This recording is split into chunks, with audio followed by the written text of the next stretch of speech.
안녕하세요. 김주미 PD입니다. 오늘은 가족 분쟁을 확실히 해결하는 레전드 여성 변호사님들을 만나보러 왔는데요. 그분들이 바로 이곳 법무법인 산지에 계시다고 합니다. 가족 분쟁 130이라는 이름으로 뭉친 4명의 여성 변호사님들. 과연 어떤 분들일까요? 먼저 법조 경력 50년, 대한민국 법조계의 전설 이영애 변호사.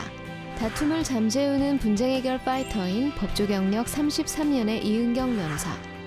30년 경력으로 가족 분쟁과 세무, 금융의 콜라보 능력자인 최혜리 변호사. 가족 기업 간 분쟁의 피스메이커인 법조 경력 17년의 최혜연 변호사입니다. 안녕하세요. 이영애 변호사입니다. 우리 모두는 공동체 속에서 다른 사람과 관계를 맺으며 살고 있습니다. 가족은 이해관계를 떠나 사랑과 신뢰로 맺어진 공동체입니다. 하지만 관계가 있으면 분쟁이 있듯 가족관계도 인간관계인 이상 분쟁이 생길 수 있으며 가족 간의 분쟁은 가족이기에 더욱 깊은 상처를 입히게 됩니다. 가족 분쟁 130은 가족 분쟁을 해결하는 합리적 방법과 이를 미연에 방지할 수 있는 대책을 제시함으로써 우리 사회의 모든 가족이 건강하고 합리적인 관계를 유지하면서 서로를 의지하는 울타리가 될 수 있도록 도와드립니다. 가족 분쟁 130에서 뵙겠습니다. 가족 분쟁 130의 진두지휘자, 변호사님들의 셀럽 이영애 고우님을 말하는 시간. 저는 이제 92년에 사법연수원 입학식에서 고모님을 처음 뵀었거든요. 근데 제가 어렸을 때 그 신문에서 사법시험 수석 합격 기사를 봤던 기억이 있고요. 좀 한 10년 이상 지나서 잡지에서 그 김찬진 박사님하고 결혼 기사를 본 거가 기억이 나거든요. 그때 이렇게 짧은 숏컷 머리에 그 정말 예쁜 웨딩드레스를 입고 그 찍은 사진이 잡지에 실렸었어요.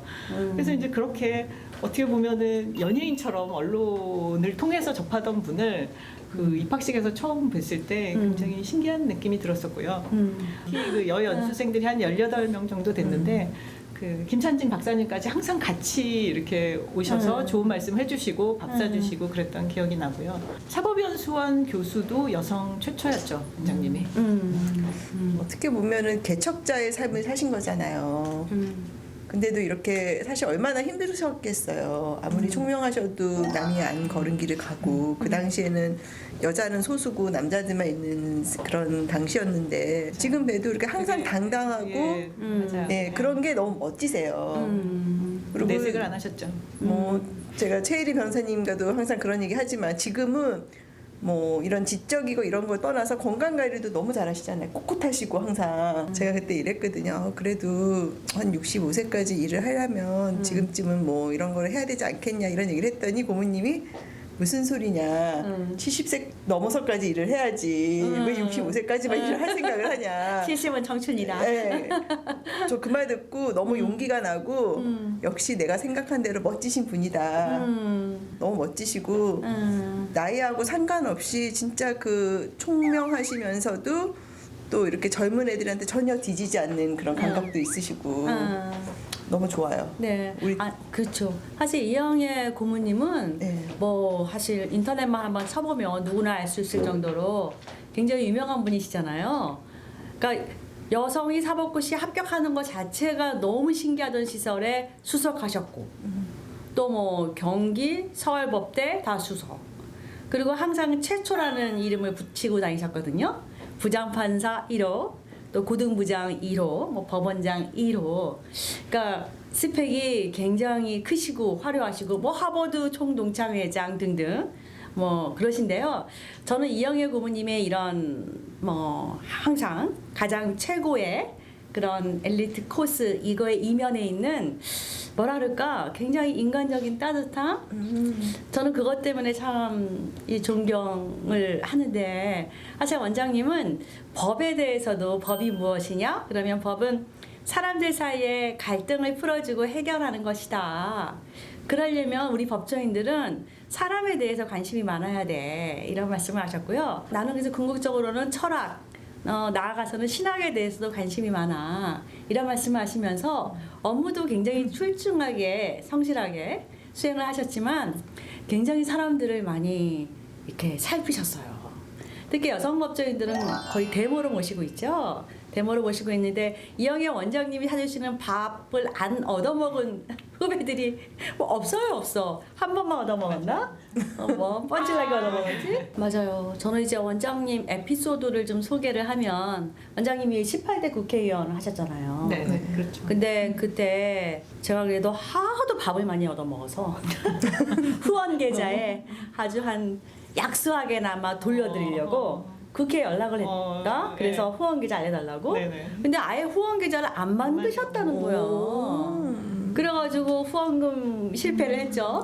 근데 알고 보니까 원장님은 이제 외유성 출장 같은 것도 안 하시고, 그 다음에 들었어요. 네, 법과 딱 소신 원칙에 따라서 이제 이렇게 소신대로 쭉 그 길을 걸으시고 또 이런 일도 있었어요. 사실은 그 18대 국회에 들어가기 전에 저에게 찾아오셔서 비례대표 그 원장님이 소속한 정당에 3번을 들어와라 라고 제안을 하신 거예요. 나한테. 대표님한테? 예. 나한테.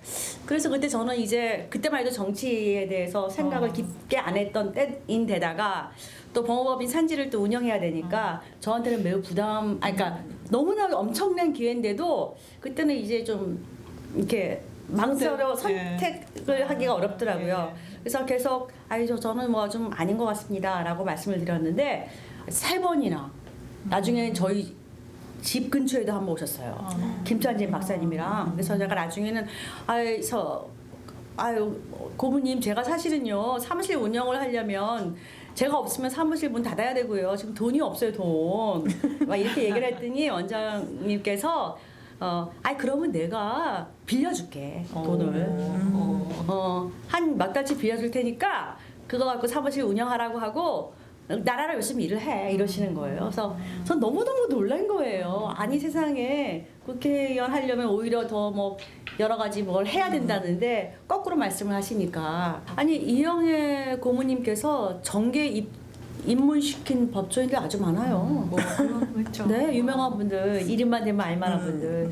그리고 또 워낙 카톨릭 신자시니까 그 대녀들 엄청 많죠. 맞아요. 강금실 장관님도 그렇고 또 그래서 이영애 원장님을 중심으로 해서 사실 팬덤층이 있지.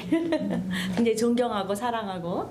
그러니까 저희도 참 감사한 게 그런 선배들이 있어서 이렇게 뭐 어떤 든든한 그 길을 따라가야 되니까. 방패가 된다고 할까? 그런 게 참 감사하고 한편으로는 또 이영애 고모님 보면 우리도 후배들한테 그런 생각을 하게 그런 되죠. 모델이 돼야 맞아요. 되겠다.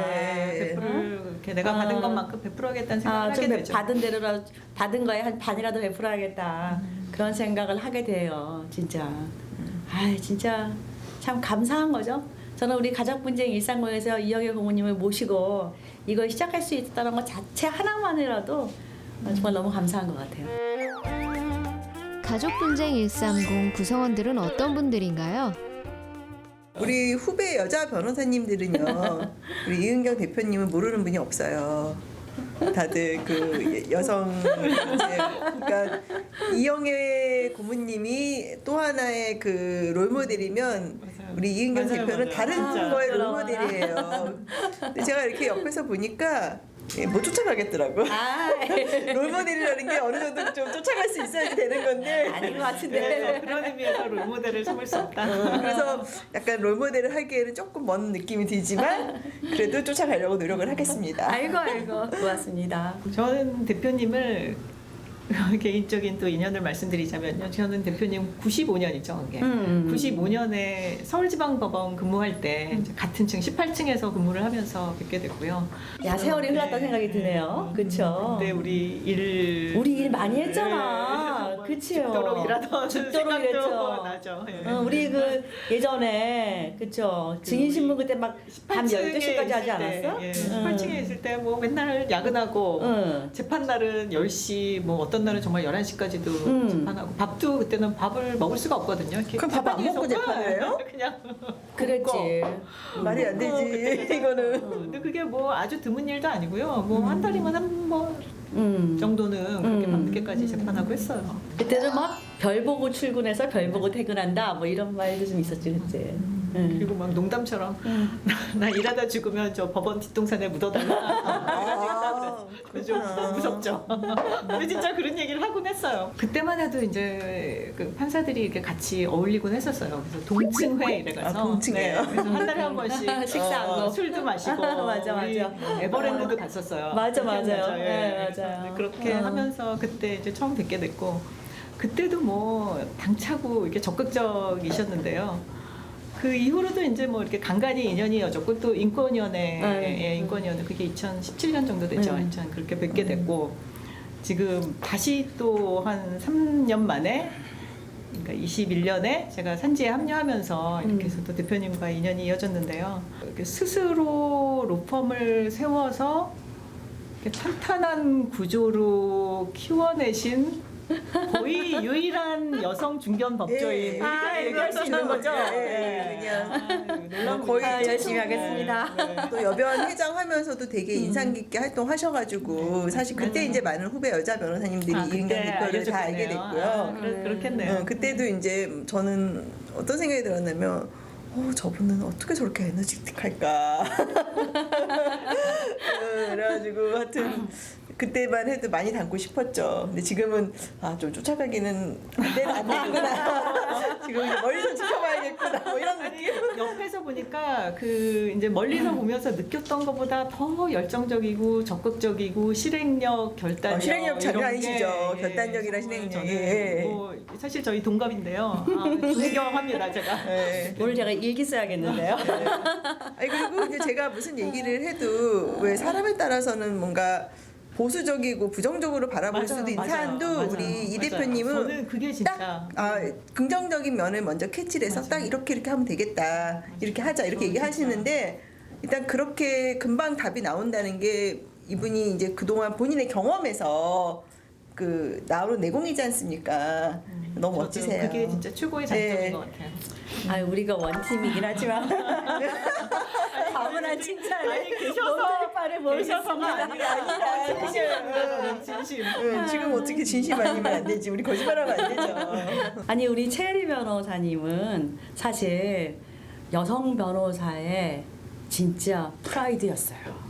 그러니까 우리 최혜리 변호사님이 그 사법연수원 다닐 때 그 2년차 때 임신하셨거든요. 아니 그거 그래서 이게 약간 아니 사실하고 약간 다르게 알려져가지고 그 얘기는 안 하시는 게 좋을 것 같아요. 예. 아니 근데 임신하셨는데 아이고, 예. 굉장히 그냥 엄청난 성적을 거의 뭐 그때 수석한 거 아니에요? 아닌데 2년 차? 그렇게 알려져서 안 알려져?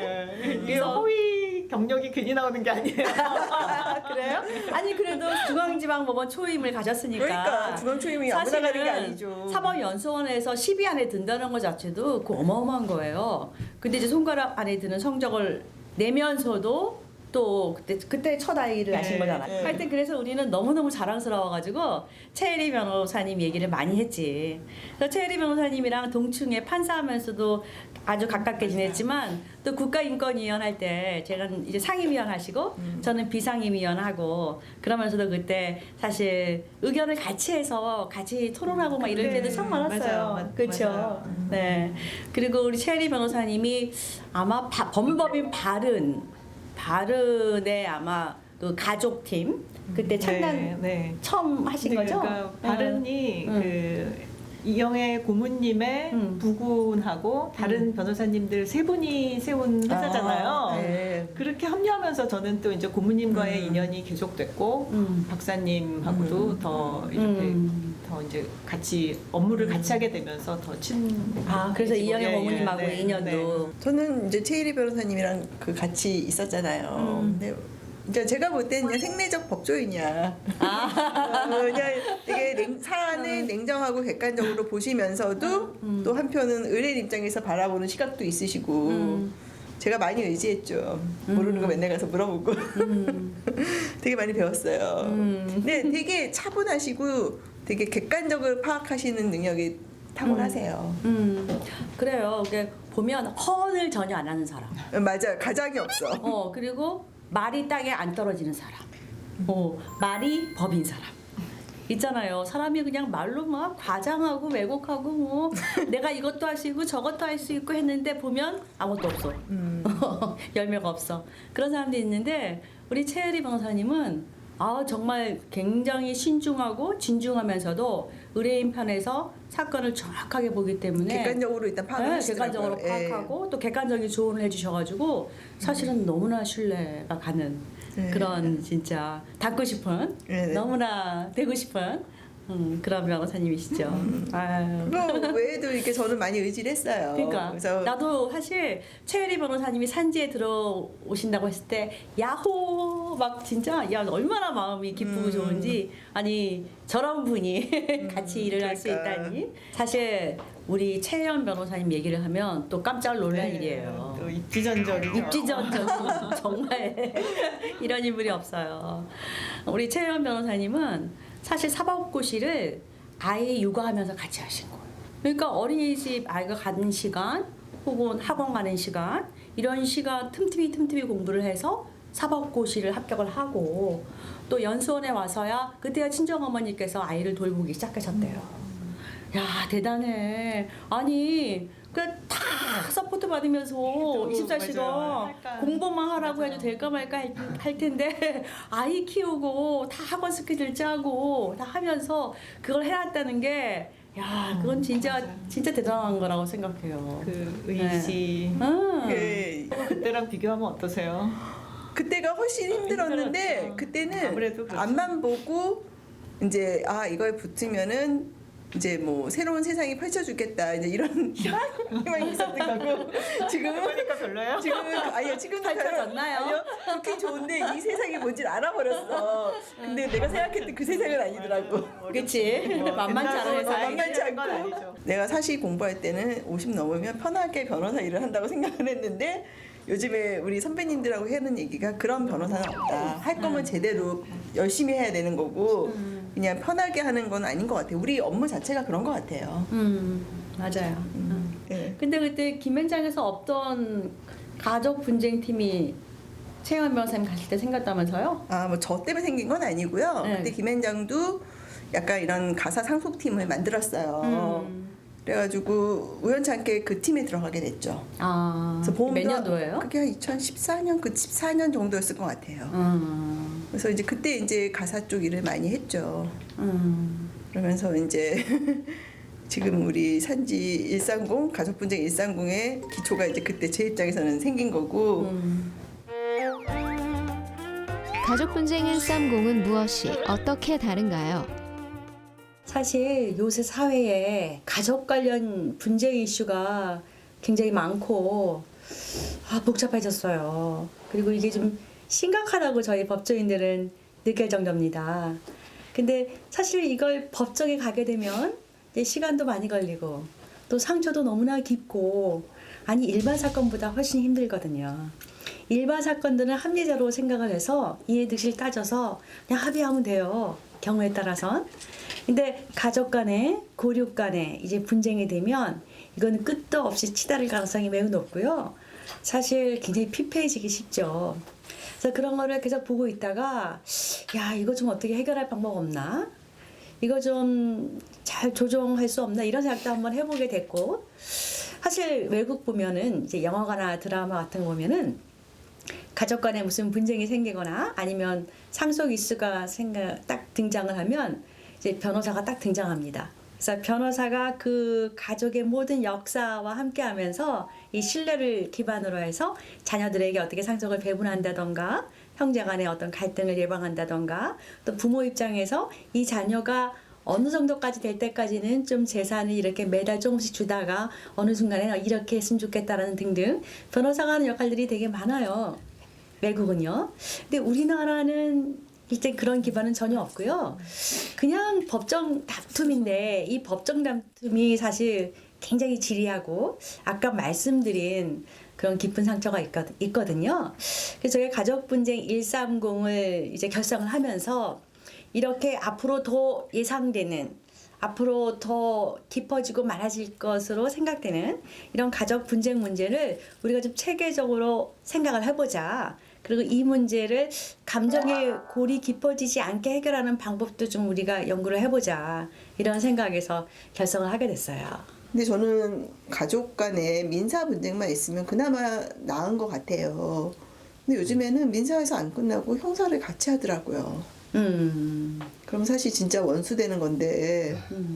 근데 또 사연을 들어보면 안 할 수가 없는. 또 저쪽에서 먼저 하니까 나도 안 할 수가 없고. 그래서 저희가 좀 그런 역할을 하면 좋을 것 같아요. 그렇게 분쟁이 커지기 전에 좀 저희가 잘 도와드려서 뭐 분쟁이 없으면 제일 좋고 분쟁이 있더라도 가장 최소한의 분쟁만으로 해결할 수 있는 역할을 우리가 하면 참 좋을 것 같아요. 저는 선배님들은 그거를 충분히 하실 수 있으리라고 저는 그렇게 생각해요. 이제 뭐 사회적으로 부가 굉장히 축적되고 저희 앞선 세대들이 뭐 또 열심히 일하고 또 열심히 저축해가지고 이렇게 이제 자산을 형성해놓고 그거를 후대에 이전하는 문제 또 뭐 사회에 환원하는 문제 이런 거에 굉장히 관심이 많은 것 같아요. 관심이 많은데 이런 문제들은 항상 그 지금 좀 전에 말씀드린 대로 세금 이슈 또 금융 이슈 이런 게 있는데 변호사로서는 이제 저희가 기본적인 것들은 또 공부를 해서 그 니즈를 충족시켜 드려야 하겠지만 또 그것만으로는 좀 부족하고 좀 더 세세하고 전문적인 영역들은 이제 전문가들의 그래서 그런 협업을 통해서 뭐 요즘 소위 말하는 그런 토탈 솔루션을 제공하지 않으면 이게 어떤 문제 해결이 안 되는 거죠. 그리고 또 한편으로는 가족 간에서 더 왜곡, 거짓, 과장 이런 거 많거든요. 사실 우리는 보통 생각을 해요. 재판 법대로 하면 억울한 사람은 누명 먹겠지. 뭐 법은 상식 아니야? 이렇게 말씀하시거든요. 그런데 저희 법조인들 입장에서는 그렇지가 않아요. 꼭. 왜냐? 이제 판사는 사실 뭐 신의 대리자라는 말도 있고 이 재판이란 건 이제 고귀한 영역이긴 하죠. 그러나 그럼에도 불구하고 사실은 입증을 하고 증거를 대야 됩니다. 그렇죠? 그러니까 입증을 하고 증거를 대야 될 쪽에서 입증과 증거되는 걸 실패하면 그 사람이 실사 억울하다 하더라도 패소할 수밖에 없는 거예요. 그리고 사법 시스템이라던가 재판 과정이라던 게 사실은 이게 생각보다 복잡하고요. 그리고 또 형사 이슈까지 맞물린 데다가 또 가족 분쟁이 지리하게 되면 그 정신적 고통, 그거 진짜 엄청나거든요. 때로는 상대방이 너무나 터무니없게 나올 때가 있어요. 아닐 땐 굴뚝에 연기 많이 납니다. 근데 보통 우리는 설마 저렇게 말하는데 뭐가 근거가 있겠지 그렇게 얘기를 하거든요. 근데 현실에서 우리가 의뢰인들이랑 상담을 하고 재판을 진행하다 보면 새빨간 거짓말도 진짜 있어요. 증거를 만들고 조작하기도 해요. 아니 여러분 생각을 해보세요. 그 유명한 것 중에 솔로몬의 재판이라는 거 있잖아요.